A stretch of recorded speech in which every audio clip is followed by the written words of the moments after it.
آخری عشرہ کیا ہے، ہم نے تو اپنے اساتذہ اور اپنے مشائخ کو دیکھا. میرے استاد تھے بڑے ہی میرے محسن استاد، جن کی میری زندگی کے اوپر بہت زیادہ اثر ہے. میں اپنا رواں ان کے احسانات اور شکر گزاری کے سامنے سمجھتا ہوں کہ وہ جھکا ہوا ہو تو بھی ان کا میں حق ادا نہ کر سکوں. حضرت مولانا محمد امین اور اکزئی رحمۃ اللہ علیہ ہنگو کے رہنے والے تھے. میں نے ان کے پاس پڑھا اور بڑا انہوں نے ہماری تعلیم و تربیت کے اندر حصہ لیا.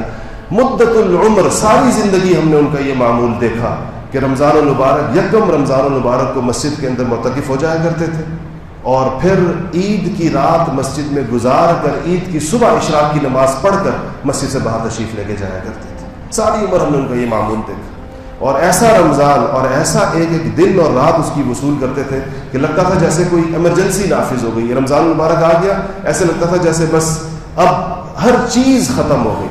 محدث تھے، بہت بڑے حدیث کے بہت بڑے ماہر تھے. پاکستان کے اندر اسماء الرجال اور جرح و تعدیل اور حدیث کے سب سے بڑے ماہر عالم سمجھے جاتے تھے. اگرچہ چونکہ ایک دیہات میں رہتے تھے لوگوں نے ان کا اتنا نام نہیں پہچانا جتنا پہچاننا چاہیے تھا. دیہات کے علماء کو لوگ عام طور پر نہیں پہچانتے، لوگ شہروں کے علماء کو، پھر بڑے شہروں کے علماء کو عام طور پر جانتے ہیں. ان کے پاس چونکہ ذرائع ہوتے ہیں ایسے کہ جس کے ذریعے سے ان کا پیغام زیادہ لوگوں تک پہنچتا ہے. تو جب اعتکاف میں جایا کرتے تھے تو حدیث کی کتابیں ان کے کتب خانے سے، بہت بڑا کتب خانہ تھا ان کا. آخری عمر کے اندر بھی کوئی، میرا اندازہ یہ ہے کوئی 80 لاکھ یا 1 کروڑ روپے کی کتابیں تو انہوں نے آخری چند سالوں کے اندر خریدی تھی. تو بہت بڑا کتب خانہ تھا. شوق ان کا 2 شوق تھے بس ان کے، ایک کتابیں خریدتے تھے اور ایک مہمان نواز تھے، غضب کے مہمان نواز. ایسا دسترخوان ہم نے نہ وزیروں کا دیکھا، ہم نے اللہ جل شانہ نے ہر قسم کے لوگوں کے دسترخوان دکھائے ہیں. صدر پاکستان کا دسترخوان بھی دکھایا ہے، وزیروں کے دسترخوان بھی دکھائے ہیں، مگر ان جیسا دسترخوان ہم نے کسی کا نہیں دیکھا جو اللہ جل شانہ نے اس فقیر کو اس دیہات کے اندر جہاں پر کوئی ذرائع اسباب بھی نہیں تھے، سڑک بھی بہت بعد کے اندر بنی، وہاں اللہ جل شانہ مہمانوں کا جو اکرام کرتے تھے، جو خدمت کرتے تھے، انسان حیران ہو جاتا تھا. اور ہر ایک کی، طالب علموں کی، دور دراز سے مدرسوں کے طلبہ آتے تھے، ان کی بھی یہی خدمت کیا کرتے تھے. اللہ تعالیٰ ان کی قبر کو اپنے اللہ تعالیٰ اپنی رحمتوں سے بھر دے، درجات کو بلند فرمائے. تو کتاب چونکہ محدث تھے، حدیث سے شغل تھا، تو اعتکاف کے اندر جو ان کا معتکف بنتا تھا اس میں حدیث کی کتابیں لائی جاتی تھیں، طلبہ لا کے رکھتے تھے. 250 300 400 حدیث شریف کی کتابیں مختلف وہ معتکف کے اندر الماریوں کے اندر لگائی جاتی تھیں. وہ اس کا مطالعہ کثرت کے ساتھ فرماتے تھے. ایک دفعہ میں گیا، میں نے کچھ اعتکاف اللہ تعالیٰ نے مجھے ان کے ساتھ کرنے کی توفیق نصیب فرمائی. جب تک وہ حیات تھے میں اعتکاف انہی کے پاس کرتا تھا. وہ کسی اور کو اعتکاف نہیں کرنے دیتے تھے اپنے ساتھ، کیونکہ ہمارے شیخ حضرت مفتی سید مختار الدین شاہ صاحب کا علاقہ بھی ان کے قریب تھا. تو جو وہاں آتا تھا کہ میں آپ کے ساتھ اعتکاف کرنا چاہتا ہوں تو وہ کہتے تھے کہ تم کربوغا شریف چلے جاؤ، مفتی مختار الدین صاحب کے پاس اعتکاف کرو. خود بہت ہی، ہم جب آخری اعتکاف ہم نے کیا ان کی وفات سے پہلے تو 3 لوگ تھے اعتکاف کے اندر. ایک وہ تھے، ایک میں تھا، ایک صاحب اور تھے، بشام کے ہمارے ایک عالم دوست ہیں، وہ تھے صاحب، وہ بھی ان کے بڑے پرانے شاگرد ہیں. تو ایک دفعہ میں جب ان کے معتکف کے اندر گیا تو اتنی حدیث شریف کی کتابیں دیکھ کر مجھے تعجب ہوا. میں نے کہا 10 دن ہیں اور 10 دن کے اندر یہ سینکڑوں حدیث شریف کی کتابیں رکھی ہوئی ہیں، یہ پڑھیں گے 10 دنوں کے اندر.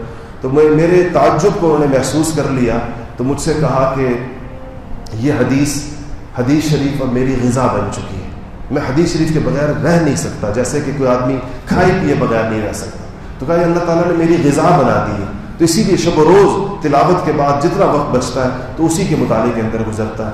اور ہم نے ان کے کتب خانے میں دیکھا، بات اس طرف چلی گئی کہ سینکڑوں ہزاروں کتابوں کے اوپر حدیث شریف کی خاص طور پر، چونکہ ان کا خاص موضوع تھا، اس کے ابتدا کے اندر کتابوں میں آپ دیکھیں گے کہ جو کتابیں باہر سے چھپ کے آتی ہیں خاص طور پر ان کے پہلے 3-4 صفحے خالی ہوتے ہیں، بلینک ہوتے ہیں. آخر کے اندر بھی 3-4 صفحے بلینک ہوتے ہیں، وہ جلد بندی کے لیے رکھے جاتے ہیں. ان صفوں کے اوپر باریک خط سے اتنا خوبصورت لکھتے تھے جیسے موتی پروئے ہوئے ہوں، جیسے کسی نے موتیوں کی لڑی ہو. خط اتنا خوبصورت اور پیارا تھا. عربی کا خط تھا، عربی لکھتے تھے تو اس پر حوالے لکھتے تھے. پوری کتاب میں جہاں جو چیز امپورٹنٹ نظر آئی تو کتاب کے شروع کے اندر اس کا حوالہ لکھا کرتے تھے کہ تاکہ دوبارہ مطالعے میں اگر نکالنی پڑے تو آسان ہو. تو یہ چاروں صفحے باریک خط کے ساتھ، چھوٹے چھوٹے ریفرنسز کے ساتھ یہ بھی بھرے ہوئے ہوتے تھے اور آخری 3-4 صفحے بھی بھرے ہوئے ہوتے تھے. آج بھی وہ کتابیں موجود ہیں. اور مجھے حیرت ہوئی، ایک دفعہ ذہبی کی تاریخ الاسلام ہے 50 جلدوں کے اندر، حدیثیں اس میں بہت زیادہ، دیگر چیزیں بھی ہیں. تو میں نے سوچا کہ یہ کام بندہ ایک کتاب میں کر سکتا ہے، 2 جلدوں میں کر سکتا ہے، 3 والیومز میں کر سکتا ہے. تو میں نے جا کر ایک دفعہ تاریخ ذہبی کی تاریخ الاسلام کی 34ویں جلد نکالی تو وہ بھی اسی طرح بھری ہوئی تھی جس طرح پہلی جلد بھری ہوئی.